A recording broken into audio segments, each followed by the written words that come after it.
students, now we take the classification or type of colloidal solution.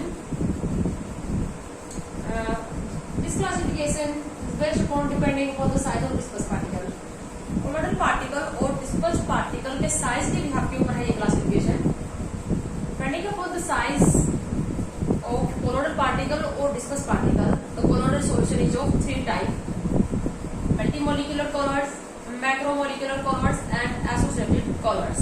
तो लेते हैं हम तीनों में डिफरेंस. बेटा डिफरेंस डायरेक्ट पूछे जाएंगे. आपको या तो देंगे मल्टीमोलिकुलर कॉलर और मैक्रोमोलिकुलर कॉलर्स में डिफरेंस बताओ, या आपको मैक्रोमोलिकुलर कॉलर्स और एसोसिएटेड कॉलर्स में डिफरेंस बताओ. इस तरह से आ जाएंगे. तो हमें इनका मतलब समझना और इनके एग्जाम्पल भी समझने हैं. तो सबसे पहले हम लेते हैं macromolecular callers.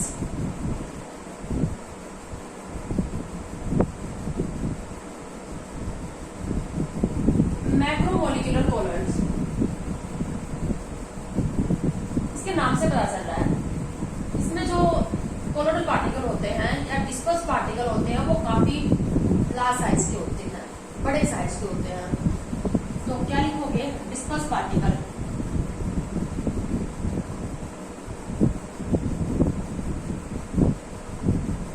Disperse particles are large in size.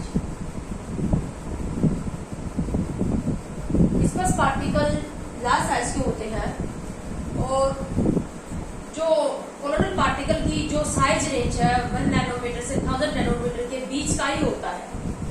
यहाँ पर जो डिस्पर्स हम जो कंपाउंड यूज कर रहे हैं कोलोइडल सॉल्यूशन बनाने के लिए, उस कंपाउंड के मॉलिक्यूल का साइज काफी क्या होता है? बिग होता है. तो यहाँ पर सिंगल मॉलिक्यूल का जो साइज होगा वो कोलोइडल रेंज में आ जाएगा. Single molecule, size of single molecule, size of single molecule lies in a range of dispersed particle.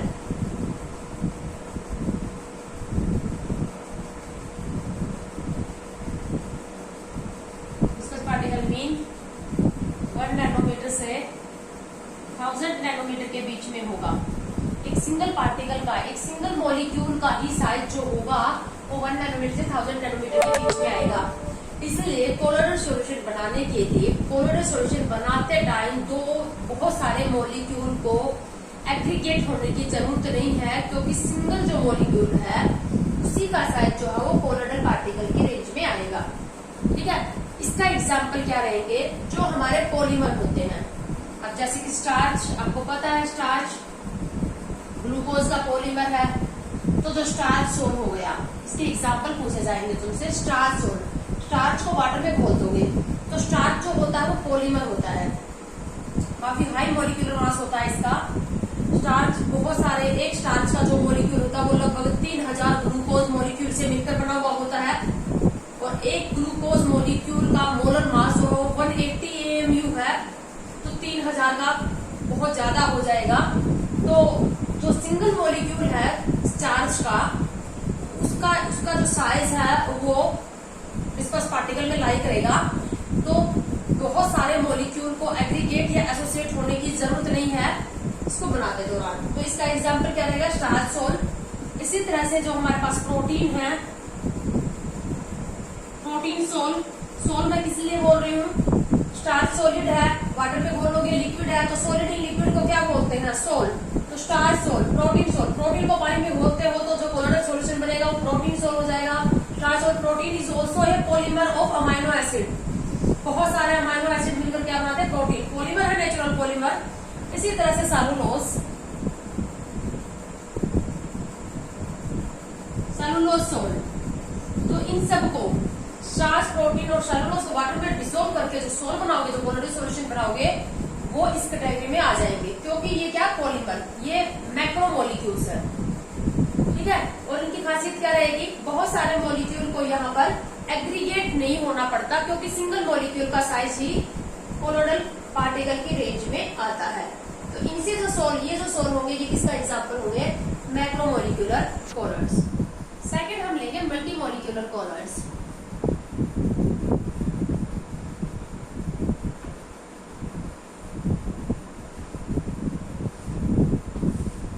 Second type है हमारे पास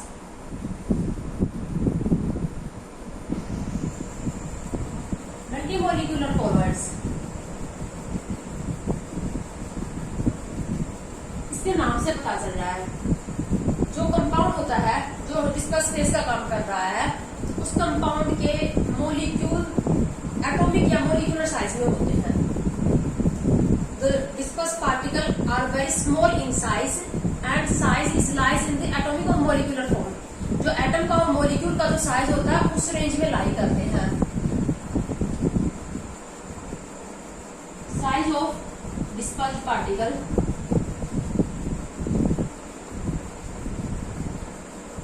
The size of dispersed particle is very small.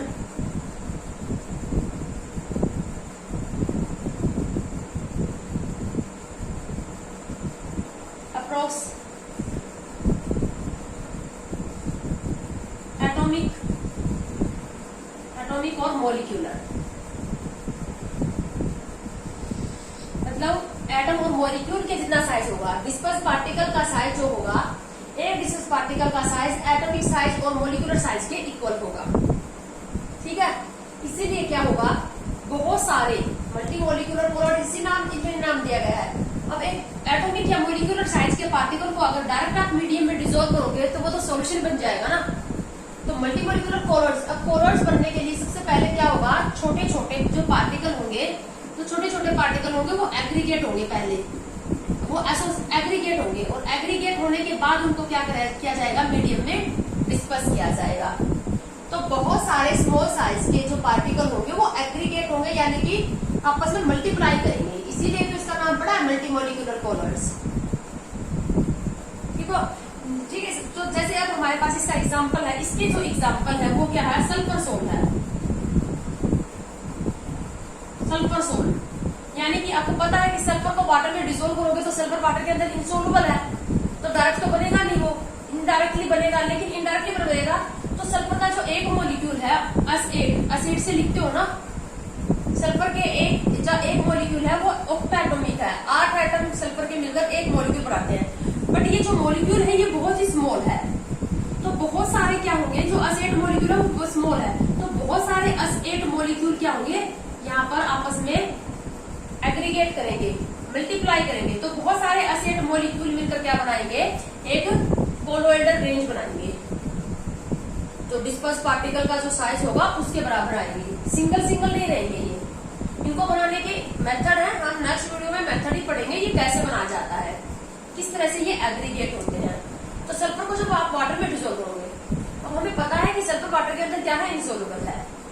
तो sulphur water के अंदर insoluble है तो sulphur के molecule क्या करेंगे वाटर से दूर जाने की कोशिश करेंगे और दूर जाने की कोशिश करेंगे तो वो इकट्ठा होना स्टार्ट कर देंगे और इकट्ठा होकर वो क्या करेंगे मल्टीमोलिक्यूलर colloids की फॉर्मेशन करेंगे. ठीक है, सेपरेट नहीं रहेंगे ना, वाटर हीटिंग है. तो इस तरह से क्या होगा बहुत सारे सल्फर मॉलिक्यूल इकट्ठे हो जाएंगे और मल्टीप्लाई करेंगे. इसीलिए इसका नाम पड़ गया मल्टीमोलिक्यूलर colloids. इसी तरह से गोल्ड सोल है. अब ये गोल्ड सोल कैसे बनेगा, ये बनेंगे कैसे आगे पढ़ेंगे. अब गोल्ड सोल, अब गोल्ड के पाउडर को जब आप वाटर में डिसॉल्व करोगे तो वहां पर क्या होंगे गोल्ड एटम. अब गोल्ड सोल के अंदर गोल्ड पाउडर के अंदर तो गोल्ड एटम में बहुत ही छोटे छोटे गोल्ड एटम है. तो और छोटे छोटे जो गोल्ड एटम होंगे वो क्या करेंगे आपस में एग्रीगेट हो जाएंगे.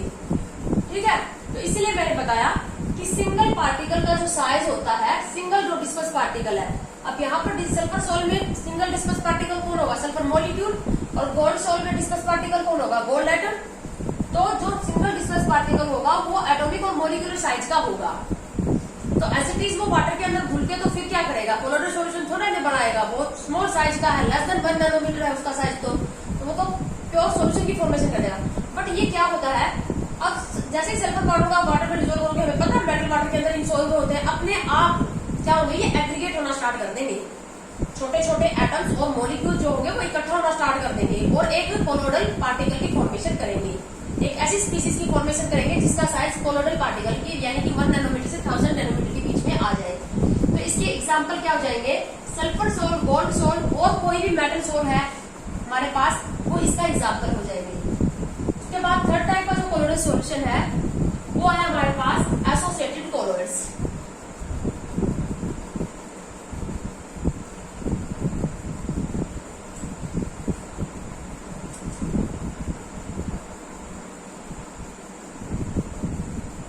एसोसिएटेड कोलोइड्स,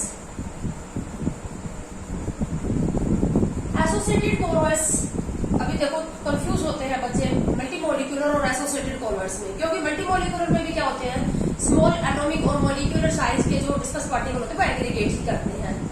तो इन दोनों में अभी बिल्कुल क्लियरली आपको डिफरेंस आ जाएगा। एसोसिएटेड कोलोइड्स क्या होते हैं ये, इनकी पहले मैं डेफिनेशन लिख रही हूँ फिर समझाऊंगी। If they present in small amount, if they present in small amount, they act as electrolyte. If they present in small amount, they act as electrolyte. But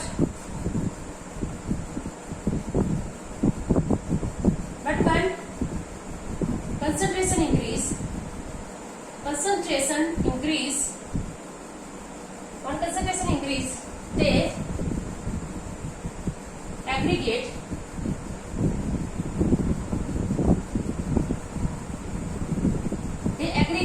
to form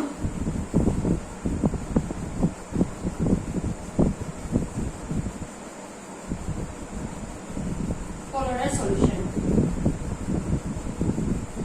अगर स्मॉल अमाउंट में ये present होंगे तब तो ये क्या करेंगे, electrolyte का काम करेंगे। इलेक्ट्रोलाइट आयनाइज हो जाएंगे और ट्रू सॉल्यूशन की फॉर्मेशन करेंगे। When they are present in small amount they can act as electrolyte, mean they ionize हो जाएंगे। लेकिन अगर कंसंट्रेशन बढ़ाएंगे, इनकी कंसंट्रेशन बढ़ाएंगे तब क्या होंगे, छोटे छोटे जो पार्टिकल होंगे वो एग्रीगेट होंगे, एग्रीगेट होके अपनी साइज कोलोइडल रेंज में लाएंगे और कोलोइडल सॉल्यूशन की फॉर्मेशन करेंगे। इसका वेल नोन एग्जांपल जो है वो है हमारे पास सोप सॉल्यूशन और detergent solution. Soap and detergent, soap and detergent solution इसका एग्जांपल है एग्रीगेटेड कोलोइड्स का। अब सोप आप सबको 10th क्लास में आप लोगों ने सोप के बारे में और डिटर्जेंट के बारे में पढ़ा है। तो सोप होता है, सोप जनरली क्या होता है, सोप होता है sodium salt and calcium salt of fatty acid. Soap are sodium और potassium salt of fatty acid. Fats के अंदर जो एसिड्स पाए जाते हैं उनको फैटी एसिड्स कहते हैं। जो हमारे पास जो कार्बोक्सिलिक एसिड है जिसका जनरल मॉलिक्यूलर फॉर्मूला हम ये लिखते हैं RCOH।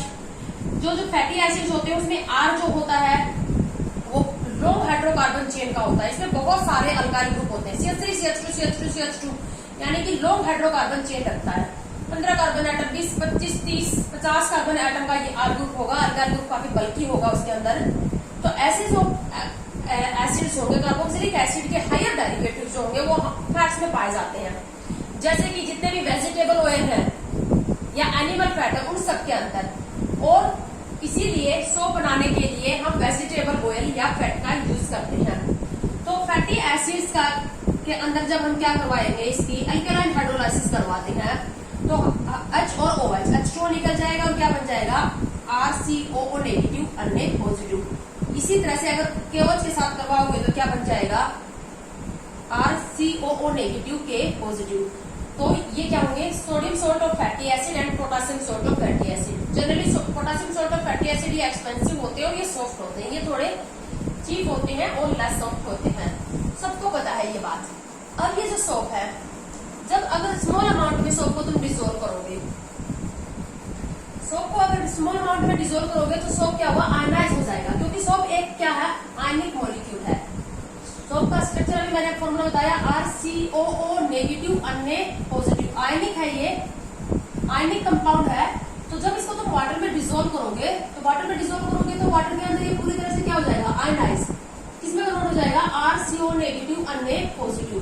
तो इस तरह से आयनाइज हो जाएगा। जो आयनाइज हो जाएंगे वो किसकी तरह एक्ट करते हैं, इलेक्ट्रोलाइट। इलेक्ट्रोलाइट का काम करेगा। और इस तरह से RCO नेगेटिव अन्य पॉजिटिव आयन जो होंगे वो सेपरेट सेपरेट पड़े रहेंगे, डिसॉल्व हो जाएंगे इसके अंदर। लेकिन अगर हम कंसंट्रेशन इंक्रीज करेंगे, अगर कंसंट्रेशन इंक्रीज करोगे तो जो RCO नेगेटिव वाला पार्ट है, जो अनायनिक पार्ट है, वो एग्रीगेट होना स्टार्ट कर देंगे। RCO नेगेटिव आयन एग्रीगेट होना स्टार्ट कर देंगे।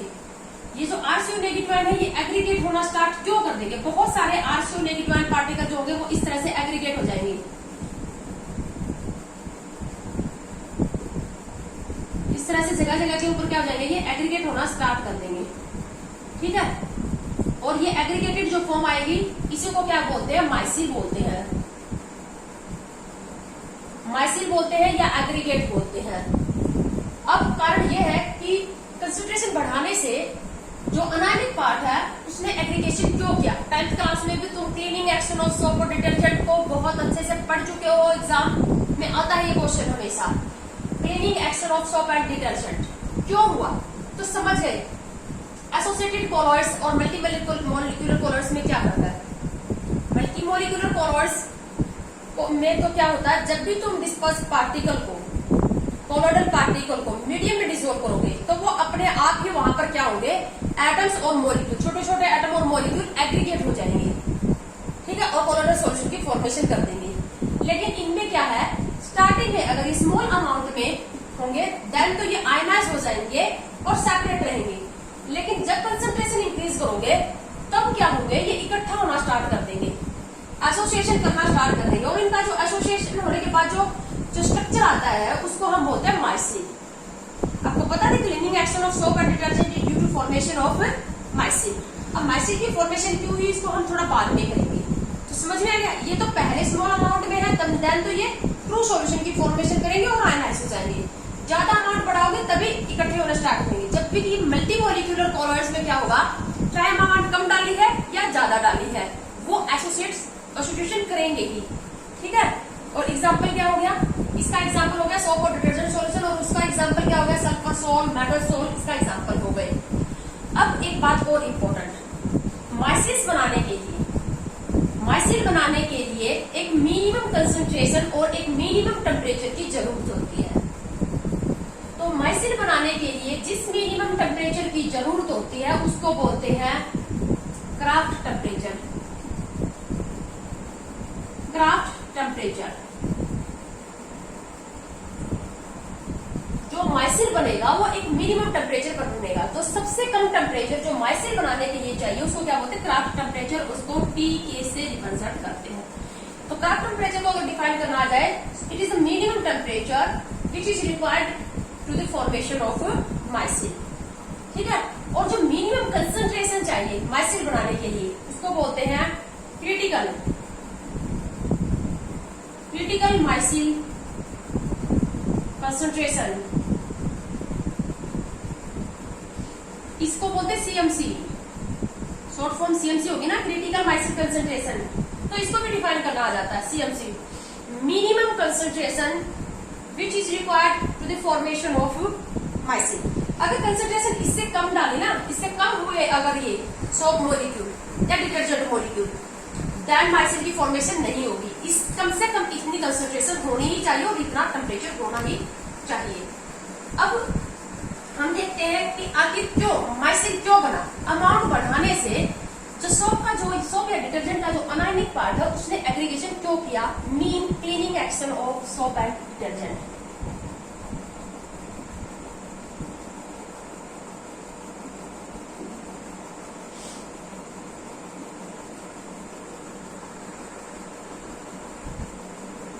Cleaning action of soap and detergent. Soap और डिटर्जेंट क्लीनिंग एक्शन कैसे दिखाते हैं? अभी हमने देखा सोप के पास दो पार्ट होते हैं। जो सोप का जो अनायनिक पार्ट होता है, वाटर में जाने के बाद RCO नेगेटिव और अन्य पॉजिटिव आयनिक कंपाउंड है तो आयनाइज हो जाएगा, अलग अलग हो जाएंगे कटायन और अनायन, RCO नेगेटिव प्लस अन्य पॉजिटिव। इस तरह से ठीक इसी तरह से जो सोप होते हैं वो भी क्या होते हैं, sodium salt of sulphonic acid होते हैं, RSO3 नेगेटिव अन्य पॉजिटिव। ये है डिटर्जेंट और ये है सोप। ये भी आयनिक है तो आयनाइज हो जाएगा, किसमें कन्वर्ट हो जाएगा, RSO3 नेगेटिव अन्य पॉजिटिव। अब ये जो कटायन है ये तो चले गए सॉल्यूशन में, ये भी सॉल्यूशन में चले गए, लेकिन ये जो अनायनिक पार्ट है, अब इस अनायनिक पार्ट को अगर हम देखें तो यहाँ पर अनायनिक पार्ट जो सोप और डिटर्जेंट का जो अनायनिक पार्ट है उसके पास भी दो पार्ट है, एक तो R पार्ट और एक अनायनिक पार्ट। ये जो R पार्ट है ये लॉन्ग हाइड्रोकार्बन चेन इस तरह से CH3 CH2 CH2 CH2 and large number of CH2 and number of CH2 combined to form this part। तो ये जो है ये R पार्ट है, लॉन्ग हाइड्रोकार्बन चेन पार्ट। सिर्फ किससे मिलकर बना है? कार्बन और हाइड्रोजन से। सो R part of both soap and detergent is a long hydrocarbon chain, long hydrocarbon chain. और सिर्फ कार्बन और हाइड्रोजन है तो कार्बन कार्बन और हाइड्रोजन, कार्बन और हाइड्रोजन की इलेक्ट्रोनेगेटिविटी सेम होने की वजह से ये पार्ट क्या है? Non polar. तो ये पार्ट क्या होता है? Non polar. और हमें पता है कि वाटर अपना पोलर है, तो नॉन पोलर है तो ये क्या होता है? ये जो R पार्ट होता है ये वाटर इंसोल्युबल होता है, ये वाटर इंसोल्युबल होता है लेकिन ऑयल सोल्युबल होता है ये, इसीलिए वाटर इंसोल्युबल, इसलिए इसको हाइड्रोफोबिक पार्ट भी बोलते हैं। वाटर हेटिंग हाइड्रोफोबिक, पानी से दूर जाने की कोशिश करेगा, क्योंकि सिर्फ कार्बन और हाइड्रोजन से मिलकर बना है, यानी नॉन पोलर है ये R पार्ट, समझ गए? और लॉन्ग हाइड्रोकार्बन चेन से मिलकर बना है, यानी कि टेल टाइप का है ये नॉन पोलर है, ये वाटर इंसोल्युबल है बट ऑयल सोल्युबल है, ठीक है? तो ये और ये जो अनायनिक पार्ट है ये तो चार्ज पार्ट है ना, अब इसके ऊपर तो चार्ज है तो ये क्या होगा? पोलर। ये है पोलर, और पोलर है तो ये क्या होगा? वाटर, ये वाटर सोल्युबल है, ये वाटर सोल्युबल है, और ये पार्ट क्या है? नॉन पोलर, और ये वाटर क्या है? Insoluble, water insoluble, but oil soluble होगा ये, क्योंकि ऑयल भी तो क्या है? ऑर्गेनिक पार्ट, ऑर्गेनिक पार्ट के अंदर ऑयल सोल्युबल पार्ट होगा, नॉन पोलर ही होते हैं, ठीक है? अब अगर हम इसको मतलब जब भी हम सोप या डिटर्जेंट का क्लीनिंग एक्शन बनाते हैं तो सोप और डिटर्जेंट का ये जो अनायनिक पार्ट होगा ना, सोप और डिटर्जेंट का ये जो अनायनिक पार्ट है, हम इसका एक स्ट्रक्चर बनाते हैं। ये जो लॉन्ग हाइड्रोकार्बन चेन है इसको तो हम टेल बना देते हैं, इस तरह से टेल, ये टेल ही तो बनी हुई है जिग जैग, इस तरह से ये टेल है। तो R पार्ट जो होगा वो किसको रिप्रेजेंट करेगा? जो टेल होगी वो R पार्ट को रिप्रेजेंट करेगी, और ये है हेड, ये किसको रिप्रेजेंट कर रहा है? हेड, जो अनायनिक पार्ट है, CO नेगेटिव, सोप में SO3 नेगेटिव, तो टेल, हेड और टेल स्ट्रक्चर हम बनाते हैं। आपने 10th क्लास में पढ़ा हुआ, हेड टेल स्ट्रक्चर से एक्सप्लेन करते हैं cleaning action of soap and detergent. तो अब हमारे पास सोप और डिटर्जेंट का ये जो अनायनिक पार्ट है इसका हमने बना लिया हेड टेल स्ट्रक्चर। हेड क्या है? पोलर है, और टेल क्या है? नॉन पोलर है। अब हम इसका क्लीनिंग एक्शन समझेंगे। अब जो हमारे कपड़ों के जो डस्ट लगी हुई होती है, अगर सिर्फ डस्ट लगी होती, सिर्फ मिट्टी चिपकी होती, तो मिट्टी तो क्या होती, हम झड़का देते तो उसी से वो झड़क जाती, सेपरेट हो जाती। लेकिन जो गंदगी होती है ना वो ग्रीसी या ऑयली नेचर की होती है। जो स्टेन होता है, जो दाग धब्बे हमारे कपड़ों के लगते हैं, वो जनरली क्या होते हैं? स्टिकी नेचर के होते हैं, यानी ऑयली या ग्रीसी नेचर के होते हैं। अब क्या करेंगे हम? जैसे हमने ये कपड़ा डाला, इसके अंदर ये लगा हुआ है, ये लगा हुआ स्टेन, और जो स्टेन है वो क्या है? ऑयली नेचर की है, ऑयली या ग्रीसी नेचर की है। इसके अंदर हमने वाटर डाल रखा है, और साथ में हमने डाल दिया इसके अंदर सोप। अब सोप की जब हम कंसंट्रेशन बढ़ाएंगे तो सोप के अंदर क्या होगा? सोप मॉलिक्यूल, मैं सिर्फ सोप के अब यहाँ पर अनायन पार्ट हाइड्रोटेल से दिखा रही हूँ, इस तरह से। स्मॉल अमाउंट में होंगे तब तो ये इस तरह से रैंडमली मूव करते रहेंगे, लेकिन जब हम इसकी कंसंट्रेशन इंक्रीज करेंगे तो क्या होंगे? ये टेल पार्ट जो होगा वो ऑयल की तरफ अट्रैक्ट होगा और हेड पार्ट वाटर की तरफ अट्रैक्ट होगा। तो इस तरह से ये क्या होंगे? इस स्टेन के चारों तरफ एग्रीगेट होना स्टार्ट कर देंगे, एग्रीगेट होना स्टार्ट कर देंगे। क्यों? क्योंकि टेल जो है वो ऑयल लविंग है, ऑयल भी नॉन पोलर और टेल भी non polar, like dissolve like. और जो हेड है वो क्या? वो वाटर लविंग है, वाटर अट्रैक्टिंग है। तो जो हेड पार्ट है वो वाटर की तरफ रहना चाहता है, जो टेल पार्ट है वो क्या करेगी, इस दाग धब्बा जो है स्टेन है उसको चारों तरफ से इसके साथ अट्रैक्ट कर लेगी। तो जब हम इसको रब करेंगे, थोड़ा बहुत इसको रब करेंगे हैंड से या मशीन से, इसको मैकेनिकल फोर्स लगाएंगे तो ये सेपरेट हो जाएगा। और सेपरेट होके ये क्या होगा, जैसे ये सेपरेट होगा कपड़े से, पूरी तरह से इसको जो अनायनिक पार्ट है सोप और डिटर्जेंट का वो इसको कवर कर लेगा ताकि ये दोबारा से फैब्रिक के साथ अटैच ना हो। तो इस तरह से होता है क्लीनिंग एक्शन। तो ये जो स्ट्रक्चर बना है चारों तरफ, इसी को क्या बोलते हैं, माइसिल। ठीक है, क्या हम अगर ये सिर्फ पानी के अंदर अकेला सोप डाल दे तो क्या माइसिल नहीं बनेगा? हमने कपड़ा नहीं डाल रखा, सिर्फ पानी के अंदर क्या डाल रखा, हमने सोप डाल रखा है, तो क्या बनेगा क्या माइसिल? तब भी बनेगा।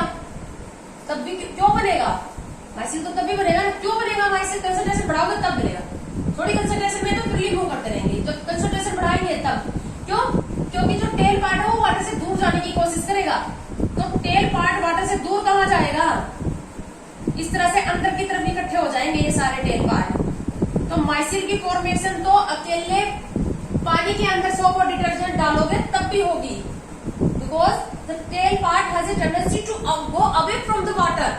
It is water hating part. तो माइसिल तो तभी बनेगा बच्चे। और क्लीनिंग एक्शन माइसिल कहाँ पर बनेगा? स्टेन के चारों तरफ। तो ये था क्लीनिंग एक्शन सोप और डिटर्जेंट। और इसी के साथ हमने 3 टाइप के जो कोलॉइड्स हैं depending upon the size of colloidal particle, multi molecular, associated and macromolecular colloids,